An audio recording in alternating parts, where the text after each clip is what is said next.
Hello friend, today start with the 8th class as a chapter 6 composition of matter. See today's types of elements.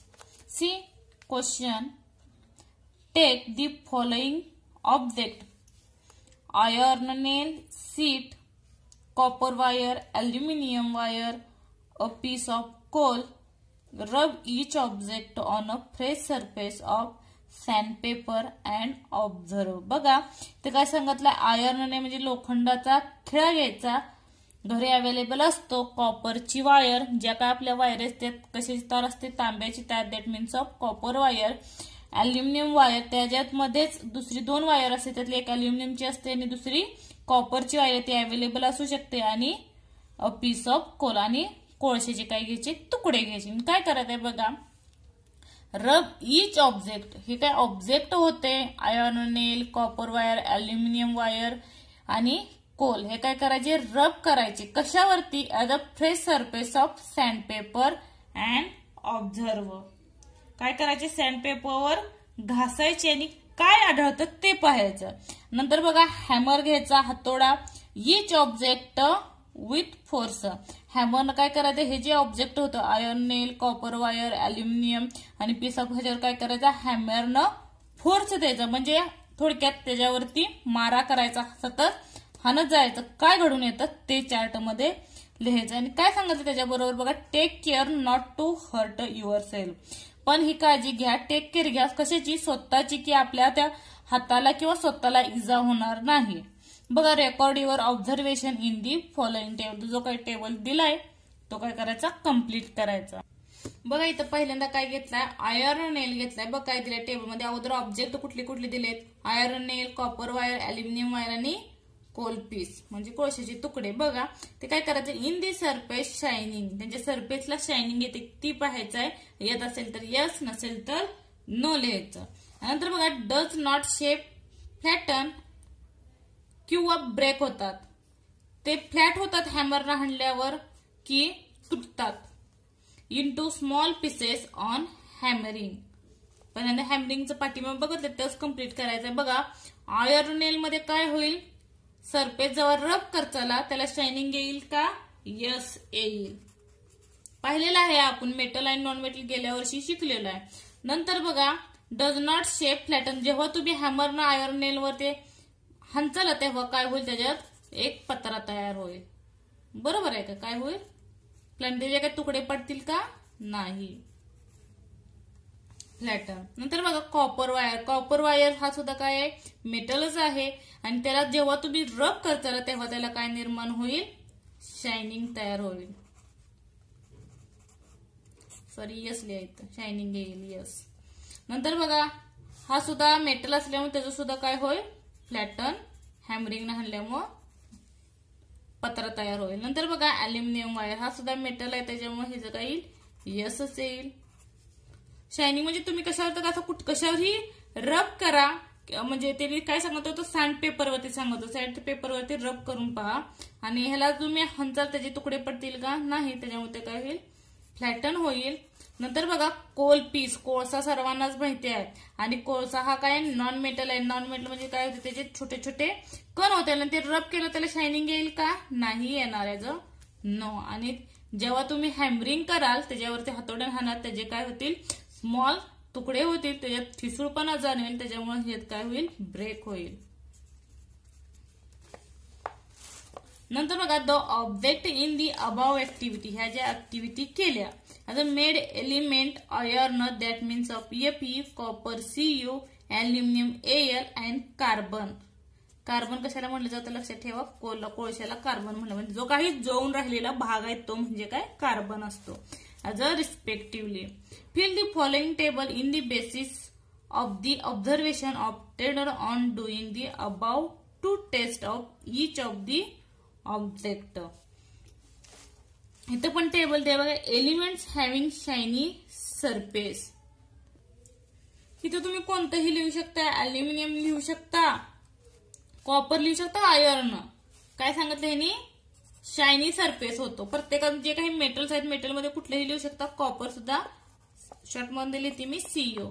नंतर बघा, element flatten and hammering. Hammering ना म्हणजे हाणल्यावरती त्याचे पातळ पत्रा तयार होतो. तर तिन्ही जे होतं तुम्ही तिन्हीपैकी तिन्ही लिहू शकता किंवा एक लिहू शकता, कोणतेही लिहा. आयर्न लिहू शकता, कॉपर लिहू शकता, अल्युमिनियम असेल त्याचा काय होतो, पत्रा तयार होतो.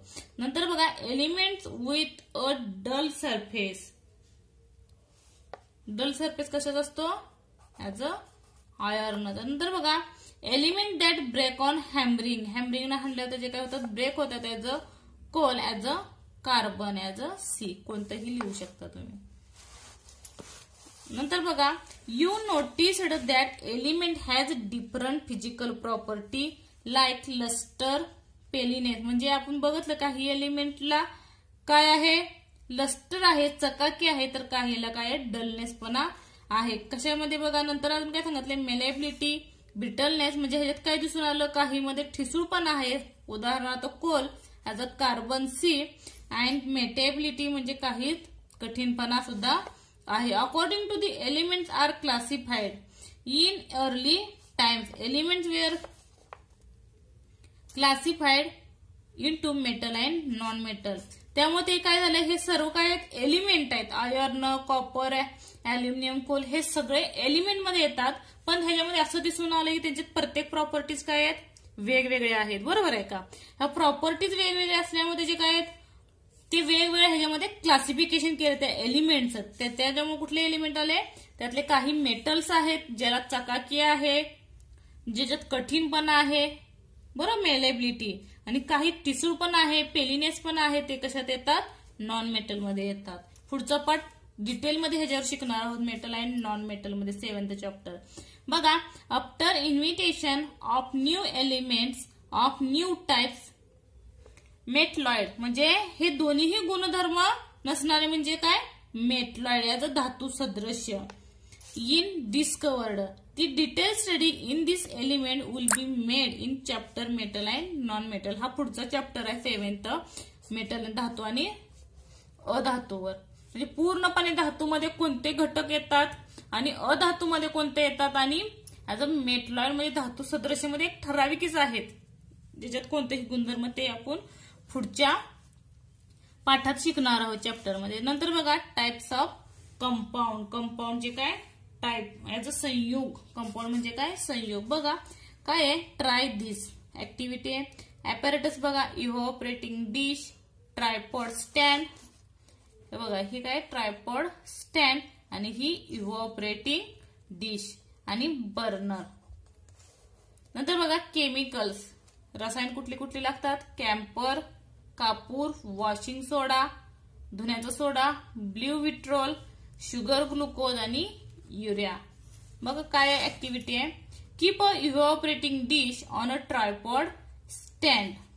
काय करायचं, ह्या ट्रायपॉड स्टँड वरती इव्हॅपोरेटिंग डिश आहे ती ठेवायची. नंतर बघा टेक सम कॅम्पर इन दी इव्हॅपोरेटिंग. ह्याच्यात काय करायचं, बर्नर चालू करायचे आणि त्याच्यावरती काय टाकायचे, कॅम्परचे 2-3 तुकडे टाकायचे. कॅम्पर माहिती प्रत्येकाच्या घरी देवघरात असतो ऍज अ कापूर.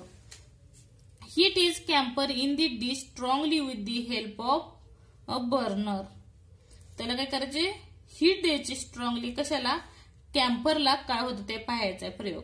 बघा find out what remain behind the evaporating dish. म्हणजे ते जळून गेलं त्याच्यामध्ये काय शिल्लक राहतं म्हणजे ते पाहायचं आहे. नंतर बघा रिपीट दी अबाव प्रोसिजर, आणि परत तीच प्रोसिजर करायची. कॅम्परचा भाग जो आहे तो काढायचा, तिथं काय दिसलं ते पाहायचं. नंतर त्याच डिशमध्ये दुसरा प्रयोग काय करायचा आहे बघा, repeat the above procedure using limestone. म्हणजे चुना. चुना माहित असेल तो काय करायचा, चुना टाकायचा, परत बर्नर पेटवायचा, आणि जो काही बिहाइंडला आपल्याला राहतं ते आपल्याला निरीक्षण करायचं, ऑब्झर्वेशन करायचं. नंतर त्यात परत वॉशिंग सोडा टाकायचा, ब्ल्यू विट्रो टाकायचं, शुगर, ग्लुकोज, युरिया. म्हणजे प्रत्येक वेळी वेगवेगळा प्रयोग करायचा. म्हणजे त्याच्या शेवटला काय राहतं शिल्लक. जसं काय आता समजा पहिल्यांदा त्यांनी कॅम्फर दिला, कॅम्फर जळल्यावर काय होईल, तो उरेल का, नाही होणार, तो पूर्ण निघून जाईल, आणि कुठंतरी त्याच्यात काय राहील, काळा कलर म्हणजे कार्बन शिल्लक राहील. त्याचप्रमाणे limestone, washing soda, blue vitriol sugar, glucose, urea हा प्रत्येक वेळी प्रयोग करून त्याच्यामध्ये काय शिल्लक राहतं ते पाहायचं इन्स्टेड ऑफ कॅम्पर. ज्याप्रमाणे कॅम्परचा प्रयोग केला त्याप्रमाणे. नंतर बघा रेकॉर्ड युअर ऑब्झर्वेशन. इथे खाली तक्ता दिला, असा तक्ता बनवायचा आणि त्याच्यामध्ये काय शिल्लक राहतं हे ऑब्झर्वेशन करून खालच्या टेबलमध्ये लिहायचं आहे. बघा record the following table. Do this activity carefully. ती ऍक्टिव्हिटी काय करायची? केअरफुली करायची under the supervision on your teacher. म्हणजे ती टीचरच्या अंडर करायची कुठलीही प्रोसेस. ऍज सम दी पावडर मे कॅच फायर. कारण काय होतात काही वेळा ते पेटू शकतात काही, त्याच्यामुळे ते काय करायचं टीचरच्या अंडरच ते प्रयोग करायचे.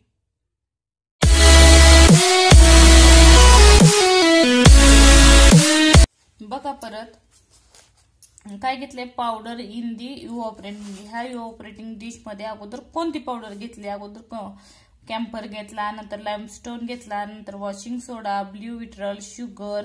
ह्याच्या खाली कंटिन्यू टेबल करायचा आहे ग्लुकोज अँड युरिया.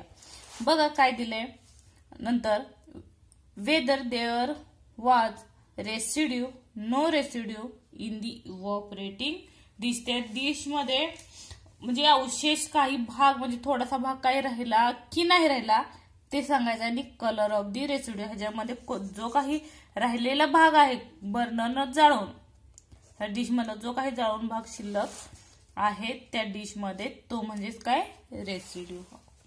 अवशेषाचा रंग जो काही कलर असेल ब्लॅक, व्हाईट, रेड तो लिहायचा. बघा कॅम्पर जाळा तर तो हवेत डायरेक्ट मिक्स होतो, त्याच्याशी तो संयोग पावतो हे माहिती आहे. त्याच्यामुळं इथं काय येईल? इथं रेसिड्यू तयार राहील का? नाही राहणार, त्याच्यामुळे नो रेसिड्यू. आणि colour of the residue direct हवेत मिक्स झाल्यामुळे काही रेसिड्यू शिल्लक राहील का? नाही राहणार, त्याच्यामुळे डॅश केला तरी चालेल. नंतर बघा लाइमस्टोन. लाइमस्टोन म्हणजे काय? चुनखडी किंवा चुना. बघा ह्या अवशेषाला आपण बर्नर खाली धरला आणि स्ट्रॉंग हीट दिली तेव्हा काय दिसून आलं आपल्याला? रेसिड्यू शिल्लक राहील ऍज अ रेसिड्यू. नंतर बघा कलर ऑफ दी रेसिड्यू. त्याचा कलर कसा राहील? व्हाईट म्हणजे कलरलेस राहील. नंतर बघा कुठला सांगितलाय? वॉशिंग सोडा. वॉशिंग सोडाला हीट दिलं त्याच्यात सुद्धा रेसिड्यू शिल्लक राहील. त्याचा कलर कुठला येईल? ऍज अ व्हाईट कलरलेसच राहील. नंतर ब्ल्यू विट्रोल. ब्ल्यू विट्रोलला हीट दिली स्ट्रॉंगली तर ही ऑपरेटिंग डिश मध्ये आपल्याला रेसिड्यू शिल्लक राहिलेला दिसून येईल. आणि ह्याच्याविषयी आपण अगोदर ही शिकलेलं 6वी 7वीला झालेलं आहे बघा. कॅम्पर हा तुम्ही इनडायरेक्टली जर बिना हीटचा जरी तुम्ही ठेवला तरी तो काय होतो? हवेत मिक्स होतो आणि काहीच भाग शिल्लक राहील नाही. इथं सांगू शकतो कारण इथं काही शिल्लक राहत नाही, फक्त इथंच नो रेसिड्यू येईल. नंतर बघा शुगर. शुगर मध्ये काय येईल? रेसिड्यू शिल्लक राहील आणि त्याचा कलर जर बघितला तर काय राहील? ब्लॅक राहील. प्रत्येक ठिकाणी व्हाईट किंवा कलरलेस राहत होता, पण ग्लुकोज, शुगर आणि युरियामध्ये काय होईल? ब्लॅक कलर शिल्लक राहील. म्हणजे हे जेवण काय रेसिड्यू प्रत्येका शिल्लक राहतो, फक्त कॅम्पर काय होतं? हवेशी संयोग होतो त्यामध्ये त्यात कुठलाही काही शिल्लक राहत नाही. नंतर बघा you saw in the above activity. ह्या ज्या काही ऍक्टिव्हिटी केल्या आपण त्याच्यामध्ये बघा on heating strongly some compound give residue while other do not give any residue or give a black residue. म्हणजे हा जो काही प्रयोग केला या ऍक्टिव्हिटीमध्ये आपण काय केला? स्ट्रॉंगली हीट दिली. कशाला? ऑब्जेक्ट काय होता तो? कॅम्पर असेल, लाइमस्टोन असेल किंवा अदर असतील. तेव्हा काय दिसून आलं? काही मध्ये रेसिड्यू शिल्लक राहिला का? नाही शिल्लक राहिला. काही मध्ये रेसिड्यू शिल्लक राहिला पण काहीचा व्हाईट कलर होता, पण काहीचा काय होता? ब्लॅकिश रेसिड्यू राहिलेला दिसून आला. रेसिड्यू म्हणजे अवशेष. बघा अवशेष म्हणजे जे काही शिल्लक राहिलेला भाग आहे तो. Moreover when such compound are strongly heated in air combine with oxygen to form some gaseous substance. हे काय झालंय? आपण जेव्हा त्याला स्ट्रॉंगली हीट दिली कशाला? कॅम्परला, तेव्हा काय झालं? तो कंबाईन विथ ऑक्सिजन, जो काही हवेत ऑक्सिजन आहे त्याच्याशी तो काय होता? संयोग पावला. म्हणजे ते एकत्र आले, कंबाईन झाले to form some gaseous substance. त्याच्यामुळे तो काय झाला? गॅसियस सबस्टन्स झाला. In case their combustion is not complete ज्याचं कंबशन कंप्लीट झालं नाही म्हणजे जळण जे काही जळलेला भाग. Black coloured carbon remain behind the residue. त्या रेसिड्यू मध्ये कुठला कलर राहिला? ब्लॅक, म्हणजे जो पूर्णपणे जळला नाही. आणि जो ह्याच्यामध्ये हवेशी संयोग पावला त्याच्यात काय राहिला? गॅसेस सबस्टन्स शिल्लक राहिला. काहींचा व्हाईट होता किंवा काही ठिकाणी राहिलाच नव्हता. These compounds are called organic compounds or carbon compound. कशाला बनलंय बघा, जो काही ब्लॅक कलर्ड कार्बन राहिला शिल्लक त्या कार्बन लाच ऑर्गॅनिक कंपाऊंड किंवा कार्बन कंपाऊंड असं म्हटलं जातं. For example material like carbohydrates, proteins, hydrocarbon for example petrol, cooking gas are made of organic compound. ज्याच्यातून शिल्लक काळसर भाग राहतो काळ्या रंगाचा जब कोळशासारखा त्यालाच काय म्हटलं जातं? कार्बन. आणि बऱ्याच ठिकाणी राहिलं जातं. आणि ही काही उदाहरणं दिलेत ज्याच्यात प्रोटीन्स असेल, कार्बोहायड्रेट असतील, हायड्रोकार्बन्स असतील. एक्झाम्पल मध्ये पेट्रोल, कुकिंग गॅस हे काय येतं? कार्बन कंपाऊंड म्हणजे ऑर्गॅनिक कंपाऊंडचे उदाहरणं आहेत. बघा, are made of organic compound. Thus camphor, sugar, glucose and urea used in the above activity are organic compound. हे सगळे कुठले येतात? ऑर्गॅनिक कंपाऊंड मध्ये येतात. On the other hand heating in the leave and residue behind inorganic compound. ज्याच्यामध्ये residue बिहाइंडला राहतो तेव्हा त्याला काय म्हणलं जातं?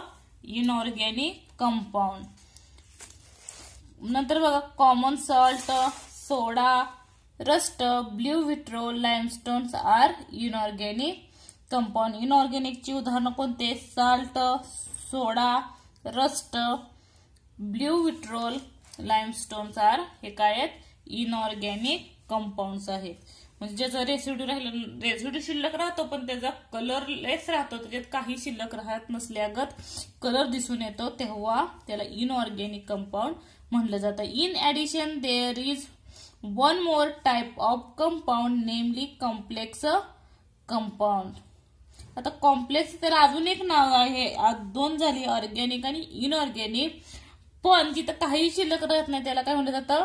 Complex compound. ज्याप्रमाणे कॅम्फर. बघा, the molecules of a compounds have a complex structure from many atoms and their centre on the structure metal atoms are also included. Chlorophyll that contains magnesium, hemoglobin that contain iron, cyanocobalamin as vitamin B12 that contains cobalt are some example of complex हे compound. हे सर्व कशाचे example आहेत? Complex कंपाऊंडची. नंतर बघा, various atom in the molecule of compounds are joined by chemical bond we're going look of later. म्हणजे जे काही कंपाऊंड्स आहेत मॉलिक्यूलचे ते काय आहेत? एकमेकाला जॉइन्ड आहेत. त्यालाच काय ते काय कशाचे बनलेले असतात? त्याचं केमिकल बॉन्डचे म्हणजे रासायनिक बंधाने काय असतात ते जोडलेले असतात. आणि we are going look at the later. त्याविषयी आपण काय पाहणार आहोत? पुढे पाहणार आहोत.